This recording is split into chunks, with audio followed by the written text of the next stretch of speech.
munaasabadan casho sharafta ah oo ka qayb galay madaxweynaha jamhuuriyadda federaalka Soomaaliya mudane Xasan Sheekh Maxamuud isla markaana ay soo qaban qaabisay marwada koobaad ee aqalka madaxtooyada Marwo Qamar Cali Cumar ayaa waxa lagu casuumay haweenka kala socday dawlad goboleedyada qaybta ka ah dawladda federaalka sida Puntland, Galmudug, Koonfur Galbeed, Jubbaland iyo haween kale oo matalayay Qaatumo waxaana sidoo kale kala qayb galay wasiirada haweenka iyo caafimaadka xukuumadda Soomaaliya xubno wasiiro ah oo kala matalayay dawlad goboleedyada haweenka qaranka iyo kooxda fanaaniinta Shamsuddin Baan munaasabada ayaa intii ay socotay waxa hadal ka jeediyay haween kala matalayay maamulada dalka ka jira iyo mas'uuliyiin kale oo ka soo qayb galay munaasabada ayadoo diiradda lagu saarayay doorka haweenka siyaasadda dalka ay ku leeyihiin iyo qoondadooda siday ku heli lahaayeen dumarka Soomaaliyeed awood qaybsiga dalka wasiirka haweenka iyo xuquuqul insaanka xukuumadda Soomaaliya Sahro Maxamed Cali Samatar ayaa sheegtay haweenka Soomaaliyeed ka qayb qaadashada nabadda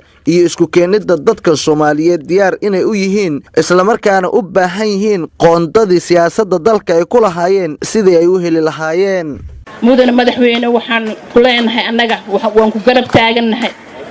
waxaan diyaar u nahay dimuqraadiyadda aad raadinaysid nabadda aad raadinaysid Soomaalida aad doonaysid inaad isu keentid inaan horseed u noqono mudane madaxweyne waxa adduunka la arkay meelaha wadamada ee haweenka qayb weyn ka qaataan wadamadaas inay nabadooda ka wanaagsan tahay horumarkooda ka wanaagsan yahay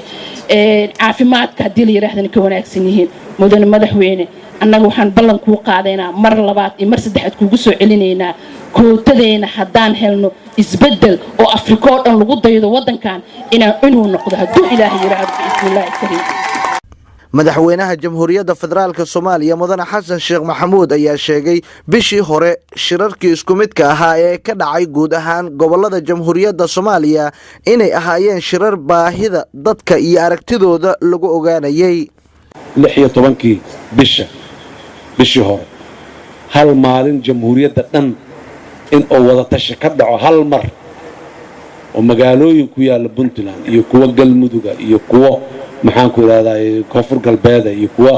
Jubbaland iyo gobolka Banaadir iyo Jowhar iyo maxaa gobolka Shabeellaha Dhexe iyo Hiiraan dhammaan dalka oo dhan hal mar inuu wada tashi ka dhaco gobolada waqooyi sidoo kale oo dadkii la yiraahdo maxay idin la tahay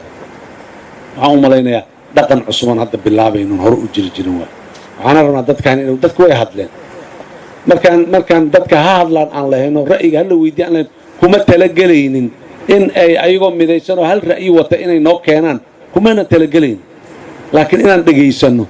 oo go'aanka kama dambaysta aan ku salayno dadkeena dareenkiisa ah dadku way hadleen way kala duwan yihiin qof wax buu ka hadlay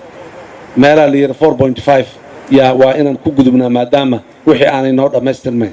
meelaha tiri 4.5 enough is enough 16 sano ku soo jirnay kuma sii jiri karno raalli aan ahaan labada dareenba midaal hadaan soo qaatay iyo waxyaabo kale oo badan oo noocaas labada dareenba waa laba dareen oo ka turjumayo shacab Soomaaliyeed oo muhiim ah dareenkooda cabsidooda rabitaankooda shakigooda wadaniyada waxaas oo dhan bay ka jawaabay madaxweynaha Soomaaliya ayaa shacabka Soomaaliyeed kula dardaarmay madaxda gobolada kala matalaya kalsooni inay siiyaan si loo helo isu tanaasul iyo in dib aan loogu laaban dhibaatooyinkii laga soo gudbay shacabka marka fursad aan uga faa'iideystay Soomaaliyeed ee ku nool gobolada iyo deegaanada madaxdoodii maanta ay Muqdisho joogaan waa inay fursad iyo xorriyad ay siiyaan madaxda ay shalay wakiiladii ay siiyeen ay uga dhabeeyaan oo ay u ogolaadaan in ay ayaga oo magacooda ku hadlaayahay ay go'aan u gaari karaan waxna u qaadi karaan waxna uga tanasuli karaan wixii dadkaas rabay wax kamidana inay u go'aami karaan oo ay ku adkaysan karaan wixii Soomaaliya isku timaada daraadeed baahi oo jirana inay u tanasuli karaan ayagoo dadkii wakiilka ah laakiin madaxdii hadii gadaal laga haysto oo la handado oo maanta hotel hebela la isugu tagay saana lagu yiri waa lagu shiray maalinta dambana hotel hebela xagga la isugu tagay maalinta kalena meel hebela mudaharaad ka dhacay maalinta kalena siyaasi hebela idaacada ka hadlay oo sidaan yiri hadii la yiraahdo xoogaa hor socodkan uu dhamaana sidoo kale madaxweynaha Soomaaliya mudane Xasan Sheekh Maxamuud oo si gaar ah ula hadlayay haweenka Soomaaliyeed ayaa sheegay baarlamaanka soo socda dumarku inuu ka heli doono qoonda ah 30%. boqolkiiba 30 kaas awalna hore loogu soo sheegay haddana lagu heshiiyay inay helaan aan rabaa anigu waa u taaganahay in ay boqolkiiba 30 baarlamaanka soo socdaay gabdha noqdo 90 iyo dhowr haddii 275 baarlamaanku yahay waa 90 iyo dhowr haddii baarlamaanku 275 uu ka yaraadana way ka sii yaraan doonaan aydan hadduu ka batana dabcan sidoo kale way la badan doonaan laana percentage nisbo waa ugu dambeyntii madaxweynaha Soomaaliya Mudane Xasan Sheekh Maxamuud ayaa ka codsaday haweenka ka qaybgalaya munaasabadan ay qabatay marwada koobaad ee aqalka madaxtooyada inay kala shaqeeyaan sidii la isugu soo celin lahaa xubnaha shirarka looga hadlayo masiirka ummadda Soomaaliyeed ka qaybgalaya haddii ay carab banaanka ula baxaan. waxaan idinka codsanaa madaxweynaha jamhuuriyadda ahaan siyaasadda iyo go'aamada dadka isku haynayo oo aan lagu kala tegay oo qola inta carooto aanay gooni u baxayn in la igala shaqeeyaan rabaa haddiiba ay dhacdo inay qolo ay carootay meel u baxdana in nalala jiriyoon isla wada jirinno oo aan u gogol galnaan rabnaa ma ku ballanna intaas gabdhahiyo yaa aad iyo aadaa u mahadsantihiin